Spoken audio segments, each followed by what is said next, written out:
Can we start? Can we start? Okay. Good morning. I'm Richard Arp, and I'm here today representing Tama County Against Turbines. I'm Janet Wilson. I also represent Tama County Against Turbines. We understand that discussion of the ordinance regulating industrial wind projects, Ordinance VI number 1, Wind Energy Conversion System, is on the agenda for the public portion of your meeting today. Is that correct? That's correct. Can you please help us understand more about your intent for that discussion today? Well, you stick around and at 10 o'clock, we're gonna discuss the ordinance.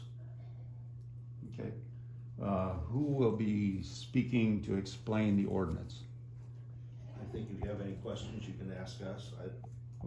Okay, you don't have any experts or anybody else coming to talk? Not today, no. Not on the agenda? No. Okay.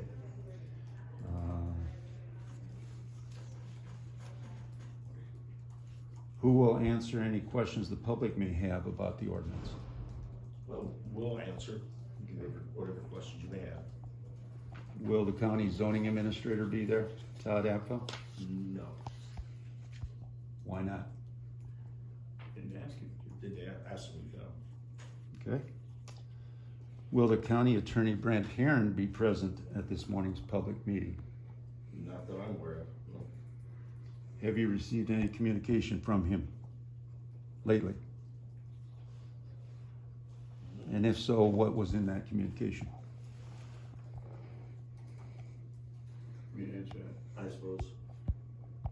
Got a letter that was sent by way of Brent Herron to the Board of Supervisors from a law firm in West Des Moines that's representing Salt Creek. And you go forward, we'll see you in court. I summarized that Go forward with what, Larry? with a moratorium. But not, it doesn't address any changes to the ordinance, just simply a moratorium? Yeah. So you're saying that the law firm representing Salt Creek is threatening to sue Tama County if Tama County implements a moratorium as requested by the citizens of Tama County? Pretty much. But that does I not include don't play one on updates. TV, but that's my interpretation. Okay, and it doesn't address anything with updating the current ordinances. Thank you. What do you hope to accomplish in the public portion of today's meeting as you discuss the wind energy conversation ordinance? I guess we're just here to listen to, what you have to say today. Okay. This is just public comment time. Every week we have it. Do you intend to simply walk through the process of how to update the ordinance? I mean, will you be able to explain to the public why you're doing what you're doing today? I believe so. Okay. We'd like to fully understand your plans for today's public meeting.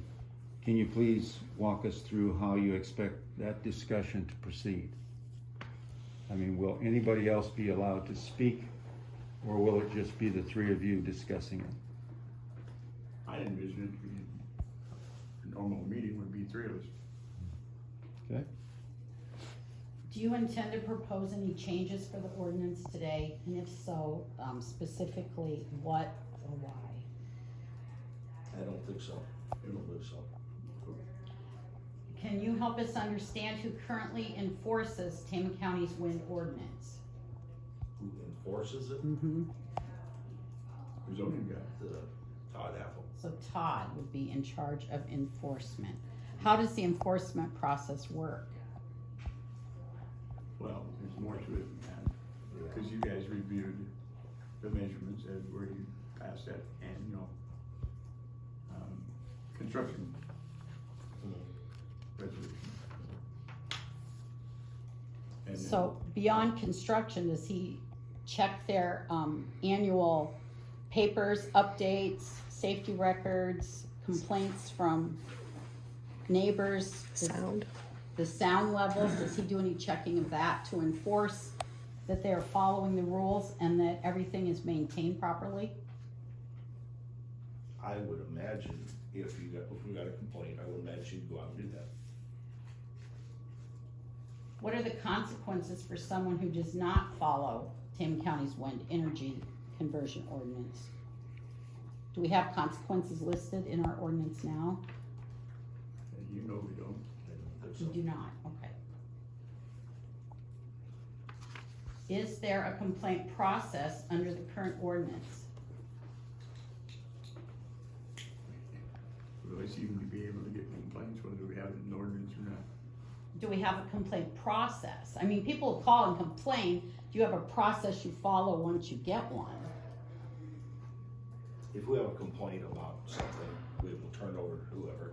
In this case, we turn it over to Todd and have him look at, find out what the problem would be. But Todd doesn't have a process listed that he follows either. Then your process is to pass it on to him. Yeah, he's And zoning then, director. but he doesn't have steps he necessarily follows, just whatever Yeah, I'm not suits that exactly sure situation. exactly what steps he does follow, I don't know. So if you don't plan to make any changes in the ordinance, why not? We have shared with you many times the types of things that need to change in the ordinance, from setback